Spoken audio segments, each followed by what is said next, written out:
ઓમ સાંઈરામ મિત્રો, દૈનંદિન સાંઈ બોધ 18 ફેબ્રુઆરી. હવે પૂર્વાનુસંધાન. કુસ્તીમાં વિજય મોદુદ્દીન.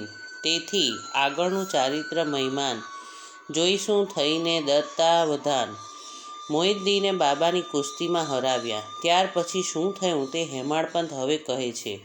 મોઈનુદ્દીનને કુસ્તીમાં યશસ્વી થયાના 5 વર્ષ બાદ અહમદનગરમાં રહેતો જવાહર અલી પોતાના શિષ્ય સાથે રાહતામાં રહેવા માટે આવ્યો. એક ખુલ્લી ખાલી જગ્યા જોઈને વીરભદ્રના મંદિર પાસે પેલા ફકીરે મુકામ કર્યો.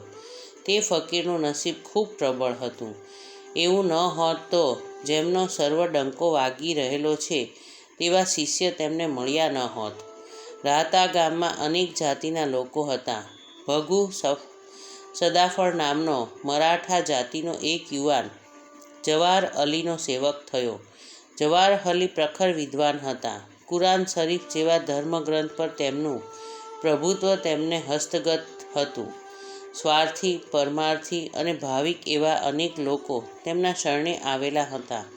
તેમણે ઈદગાહ બંધાવવાની શરૂઆત કરી, પણ થોડા સમય પછી તેમના ઉપર વીરભદ્ર દેવને વટલાવવાનો લોકોએ તેમના પર આરોપ મૂક્યો. આગળ જતાં ઈદગાહનું કામ બંધ પડ્યું અને લોકોએ જવાહર અલીને ગામ બહાર કાઢી મૂક્યો. તે રાહતા ગામ છોડીને શિરડી આવ્યો અને બાબાની પાસે મસ્જિદમાં રહેવા લાગ્યો. એવા બોલવામાં ખૂબ જ મીઠાશ હતી. શિરડી ગામને તેણે ઘેલું લગાડ્યું. બાબા ઉપર પણ જેને જાદુટોણા કરીને કોઈ મોહિની નાખી છે એવું લોકો કહેતા. તેમણે એક દિવસ બાબાને કહ્યું કે તું મારો શિષ્ય થા. બાબા સ્વભાવે ખૂબ જ વિનોદી અને રંગીલા હતા. શ્રી બાબાએ તેને શિષ્ય થવાની સંમતિ આપતા જ જવાહર અલીએ ખૂબ આનંદ થયો અને શ્રીને લઈ રાહતા ગામે ગયો. અહીં પણ શ્રી બાબાને રંગીલા સ્વભાવની ઝલક બતાવવાની ઈચ્છા પ્રબળ થાત, પણ તે જવાહર અલીને શરણે ગયેલા હતા અને તે શરણાગતિ તે કેવળ કૃષ્ણ નીતિ હતી.